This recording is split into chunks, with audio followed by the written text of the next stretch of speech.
I think we're here. This Gold and Black Live. Stacy cleared it. I know we're here. I can look up to my left and see that we're on that screen. Our January 20th edition, just Stacy and I in segment 1. Coach Gene Katie will join us in segment 2. Brian Newbert, segment 3 today. And welcome to the show. I said we're just going to have a chat. There's so many things to talk about, obviously. And before we do that, I want to thank our sponsors, Hilton Garden Inn, when tomorrow's a big day, State HGI tonight. And, of course, State Farm agent Trent Johnson at trentismyagent.com. And John Basham, the good folks at Basham Rentals, already taking reservations for 2018-19. No, it has to be 17-8. And of course, John has been a big supporter of the program all these years. And Triple X on the hill, but on the level of Purdue tradition since 1929. Stacy, lot to talk about. You had your job of trying to hunt down and get to know Coach Jeff Brohm right in the middle of recruiting season, and getting to know kind of what Purdue has with all these new assistants is not an easy one right now, just because they're busy. But what's been your early vibe just on what you know of the staff, and what's been some of your impressions early on? Yeah, we basically had to kind of settle, for lack of a better term, about talking to other people about them in terms of the assistant coaches. But that gives you good insight as well, you know, when you're able to speak with former players. So I think that's been pretty good. I generally like the staff, I think, at this point. Just when you look at the offensive staff, a lot of those guys are familiar with Jeff Brohm and his system, which is such a big deal because that system is kind of what he's selling, right? Yeah. And kind of what got him here is that excitement, that offense. And so I think when you can bring guys in who are familiar with that and how they do this game planning, which when Jeff Brohm was on the show, or Greg Brohm was on the show last week, he kind of said, everybody does the game plan, you know, we're just kind of all in the room. So because we've kind of joked that everybody has a coordinator title on offense, or at least they did at Western Kentucky. So I think that seems to be important then, to bring a lot of those guys who've maybe been a part of that experience. That's kind of a group effort maybe, especially because Jeff Brohm does call the plays. Yeah. So maybe a little different kind of vibe and dynamic on the offense. So I think that's important. I think, you know, having a guy like Brian Brohm as a quarterback's coach is going to be good for David Blau and Elijah Sindelar and those guys, because as we saw, especially with Tim Lester, even though it was 1 year, a guy who has played quarterback at a high level just relates better, I think, to those guys. And so I think Brian Brohm having played at a high level in college and played professionally, that's going to help, especially having recently played. Yeah. So he only coached for 1 year. So I generally like the offensive staff, I think. The defense staff is different. I mean, and we're still waiting for two of these guys as well. But the defensive staff, maybe pulling them a little bit more from different places. You know, you have multiple guys who have coordinator experience that are going to be all together. How does that work? Yeah. You know, is Nick Holt the coordinator? Are we going to do a bunch of multi-coordinator guys again? We don't really know how that's going to shake out. So I'm really interested to see what happens on the defensive side. But I think personality-wise, they have a good mix. I mean, I think you need guys who are going to get on you and yell at you. But I also think they have a mix of guys who are going to do that and hold you accountable to a high standard, but you can see them the next day and not hate them. Yeah. You know? So it's kind of like working at Golden Black. Yeah. So I think right now it seems like that's a good mix. But you know, the Purdue's players haven't been around those guys yet, really. Mostly just the strength staff, and I was able to speak with Justin Lovett, the new head strength coach, this morning, and we think we had a pretty good conversation. Yeah, you know, you look at this and your sense of having been around this for quite a while and how staffs get put together. Do you have a sense that Jeff Brohm has it all figured out, and this is stuff that's just kind of waiting to be announced? Mm-hmm. Admittedly, there's still a couple pieces of the puzzle. Right.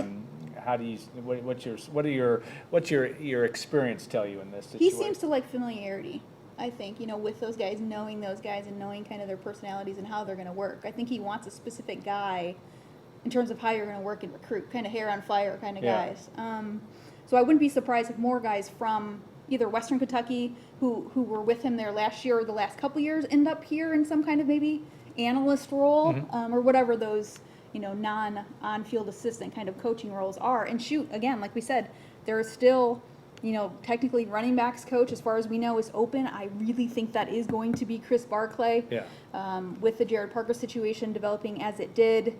And I'm pretty sure Chris Barclay is actually on the road recruiting right now. Yeah. So if he was not an assistant coach, he would have had to do something else to be able to go on the road. So I think he's probably going to be the guy And then the defensive guy may have to wait and see who that's going to be. Yeah. We talked last week Yeah. on the show. We thought that was going to be Jay Sawville. Doesn't look like it's going that direction, obviously, because he he took is the job at Wake, right? Forest. Right. So Whether So it they took still that, have another spot. we don't know whether it took that, that he was definitely considered, and how that all played out is, we may never know. But Yeah. it's going to be, you talk about the having already two defensive coordinators. 3. Well, Colt, Poindexter, and Reggie Johnson have all have been had coordinators. experience. Have you yeah. seen that before in staffs? Not that I can recall. I think that's interesting. And again, I mean, obviously Jeff Brohm has experience with Holt and Reggie Johnson, so maybe they're more, I don't know. Well, obviously Poindexter has to be willing because he wouldn't have taken the job otherwise. Mm-hmm. But it's going to be an interesting dynamic, I think, to see how Poindexter kind of fits with those two other guys and who does the game planning, who calls the defenses. We might have to wait and see on that. And we don't want to, you're obviously putting together a story on Justin Levitt in Yeah. terms of that, but you've been around Dwayne Carlisle, and you've been around that program, and that's something you've paid a lot of attention to in terms of dynamic and how it's administrated. Yeah. What's your, again, after an interview with somebody that's new, and how do you sense what differences do you sense from the get-go? I think just from a training perspective, Lovett and his staff, so let's just break this down. He has 2 other football-only guys under him, and then 2 more who will do football, but also Olympic sports. So there are 5 football guys, but 2 of them aren't exclusively football, but primarily football. And that compares with Carlisle's staff. Yes. They But didn't, I they didn't think- have that many, right? Right, but I think what the ultimate goal would be is to have 5 only football guys. Yeah. But that was something Mike Bobinski just wasn't going to go for. So this is, I think, probably a good compromise. You have 3 football guys and then 2 primary football guys, so you kind of have 5 Right. when you really need them. So I think that's important. But what Justin Levitt's going to do with this staff is he's going to break these guys up to train them separately. And that's, Dwayne Carlisle did that some. Obviously, you're going to want to train guys for their positions. But I think Dwayne really liked having the big groups together when he could, because you just get the energy and kind of you can feed off of that. And I think he really liked that kind of training. I don't think it's going to happen as much with Justin Levitt and this staff. They will do some. Now, the problem is in the facility they're in now, you can't really do it easily. Yeah. Because it's smaller. But when they open the new one and it's like, 16,000 square Yeah. feet or something, you would potentially be able to train the whole team. Compared to 6 now, right? Yeah, I think something like it's that, almost 6 or gonna be 8, yeah. 2.5 times as big, but go ahead. So, but even when they move into the new building in late August, early September, they would only still train maximum the offense at once, the defense at once, and then like a developmental group of young guys. So even then, he's not going to have more than 50 guys at one time. So I think he just prefers that kind of approach. And again, not that Dwayne Carlisle didn't do it that way, but it just seemed like maybe that's a little bit of a difference between these two guys. And in terms of how they're doing, I'm not going to get into that because it's just specific nuances of like, oh, he likes this kind of training, I don't even understand it well enough Yeah. to be able to kind of break it down in that way. But I think one of the most important things that Justin Levitt said, because I was like, okay, what's your mantra? What's your, Daryl Hazel always Yeah. had those kind of sayings Yeah. for each section of training, and then his directives were how Dwayne kind of structured his program. Then that's how it went. He's like, I'm not, Justin's like, I'm not into sayings. Jeff Brown's not into Yeah. like kind of, slogans. We're gonna, try to get these guys ready to perform on Saturdays, and we want to keep them out of the trainer's room. So we want them to be healthy. Those are the 2 main elements. You go about that in different ways, obviously, but his big thing was loving and serving. He kept saying that over and over. We want to love and serve the guys. So it's interesting. He was very talkative, a very personable guy. I enjoyed. We talked for about an hour, which was really nice. It'll be interesting though. They need to, for lack of a better term, break some of these guys. And I told that to him too. I'm like, you have some guys in this program right now who, they're just dragging along and kind of hanging on. How do you find the balance of finding those guys fast and somehow getting them out, while also like what just happened with Oregon? You can't break them and put them in the hospital, and you Yeah. need to find the balance of having a safety element there too. But he talked about having a character grade for each day. So him and his staff will grade the guys based on obviously what they did in the room that day, but also it's about effort and attitude and those kind of things. And so they put those grades up in the locker room. They're actually up there right now for the first 2 weeks. And if a guy, if a guy has a C, that's not very good. And so he's hoping that eventually you create a culture where then the team is going to be like, let's go, you know, and and then the coaches see those grades and the coaches like, this is not acceptable, let's go. So I think I like the idea. How easy But- it's going to be to implement Exactly. right away. When you have guys who potentially still have the personalities that they had at the end of, last season when things didn't go well either. I mean, it's hard to get guys, it's hard to motivate some guys when they don't want to be motivated. Yeah, but I would argue, and I see that point. I think you got to start somewhere, Oh, for and you sure. got to start with where, and it's going to take some time Right. because you really have such a person that I think, and it's hard for us to know exactly, but the sense of a very different staff, different personality from the head coach on down of how this is all going to go.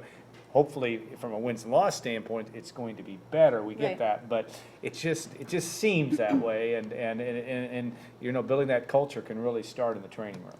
Right, and that was one thing that he talked about is Jeff Brohm is a player-friendly kind of coach, and he's letting the strength staff have freedom in a sense to, okay, we're going to build these guys up how you want them to. And because Brohm is, a football guy and understands kind of how to train, he said, we're not going to have 330-pound offensive linemen running 300-yard shuttles and, waste away all their meat. We need them to be big guys. And just to maybe understand from the head coach down what makes the most sense training guys for each position kind of a thing. So and again, Justin Levitt worked for Jeff Brohm for 3 seasons. I think it was 14, 15, 16 at Western Kentucky. Yeah. So he knows they have this relationship of exactly what the head coach wants.